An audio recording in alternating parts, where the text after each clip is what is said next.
I think growing up, just a little history about me is I was raised by my grandmother in the low-income housing in Seattle. And so, we were poor. We were on food stamps and all that. So for me, I've always looked for ways to make money, right? To help out with my grandmother and just to have money, because I always compare myself to other kids in school. They had nicer clothes and I always wanted whatever they had, right? Starter jackets or, Nike shoes, polo shirts. You're like always trying to be there at the same level so that they don't tease you or, they look at you the same, right? So I've always tried to find ways to make money. I've got a newspaper route when I was like 13, 14 years old, and then finally got a job at Safeway at 15, worked after school, weekends. Eventually, real estate happened probably around when I was 23 years old. That's when I had a couple friends that had rentals, and somebody, talked in my ear about, oh, I got a condo in Linwood for 100% down, or 100% financing. I didn't have to put no money down, and I'm renting it out and making some money, and that perked my interest. And then somehow I came across the book Rich Dad Poor Dad, and that changed everything for me. After reading that book, I started looking for passive income businesses. Somehow I came across a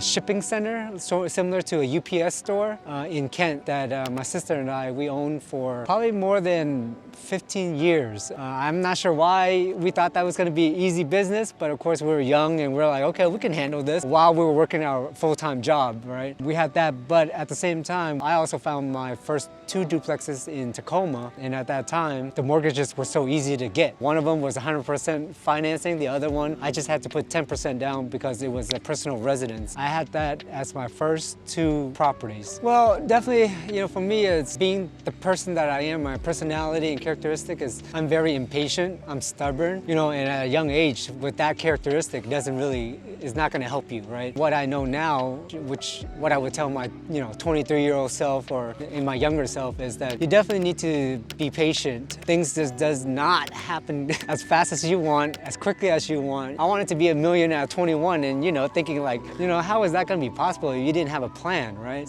But I wanted to be a millionaire, but you need to be more patient, take things slow. Don't just go from one shiny object to the next. For me, I was always just looking for ways or opportunities to make the quickest buck or the most money, right? I've tried affiliate marketing, internet marketing, network marketing, mailbox business, and real estate. I never really was laser focused on one and really gave it my all. So I was just jumping from one ship to the next. And if I were to tell my kids, teach my kids something, it'd be more of like, pick something, focus on that one thing until you're really, really good at it, and see if you can even dive deeper into that, industry or that business or that category before you try something new. Have a systems in place, processes in place, and then try something new. I never really signed up for a guru or a coach or mentor, but definitely Thatch Nguyen was one of my early mentors that I look up to. Because I used to attend his rental seminars that he had on the weekends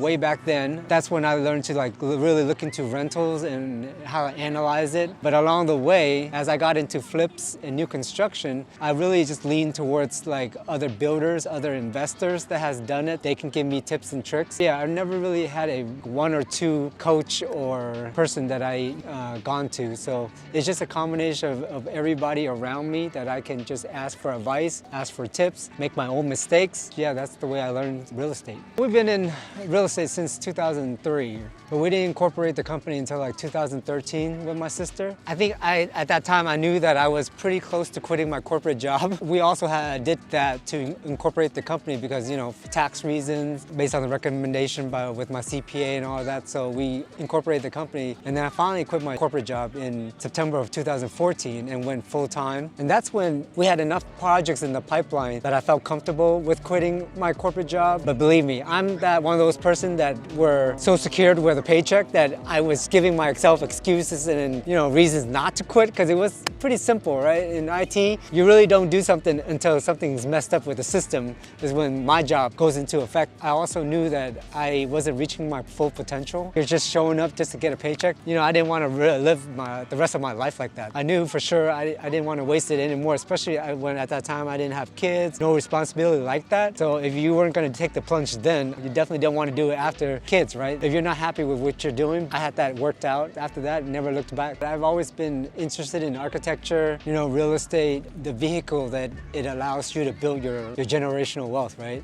Something that I know I can pass on to the kids, regardless if they take it over or not. As far as rentals, passing it on to the next generation so that they can take it over. It's just like, growing up, I played the game Monopoly, and man, that has been stuck with me forever, right? And so I always believe that it's great to own something and that you can pass on to your kids. So that's really what got me going into real estate, and just being able to get passive income and having somebody to pay off your mortgage was another reason. My sister, she was the one that believed in me, regardless if we didn't make money on a project or we did make money. She always had a belief in me. She's gonna help me regardless of whatever it takes. I mean, she just stepped in and do it, even though she didn't need to, but she helped me along the way. Of course, everybody REAPs group to all the real estate investment groups that I attended while I was starting out and networking with people. And all those people definitely helped me along the way with their expertise and with construction,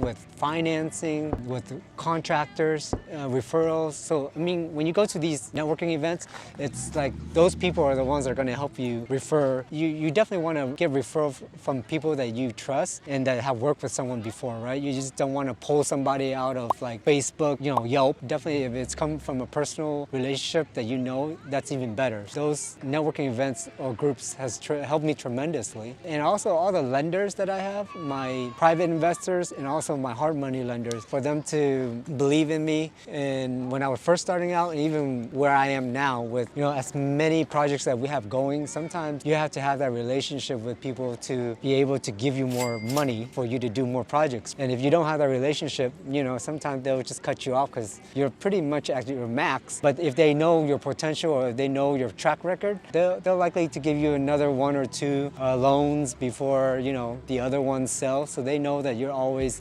constantly buying and selling projects. That helps to have that relationship with my lenders, also with my private investors. So for them to believe in me and being patient sometimes with how long projects take and delays, I appreciate those people. Yeah. We're definitely looking to expand more, trying to build a bigger team so that we can build more of these ADU, DADU projects, more in Seattle. And of course, eventually when the state law rolls out, we want to take over. We want to expand more to the different cities around. So we would like to hit 100 units next year, growing more the years after that. And in doing that, hopefully we can find affordable ways to reduce prices of these homes and also find better ways to build these homes. So I'm looking to more into modular construction. There could be so much better ways to build these homes and quicker. And so we'll definitely be looking more into that. And hopefully we'll be rolling that out in the next couple years. Hey guys, that's a glimpse of my story. Hope you guys got something out of it. Make sure you like and subscribe, and I'll see you on the next one.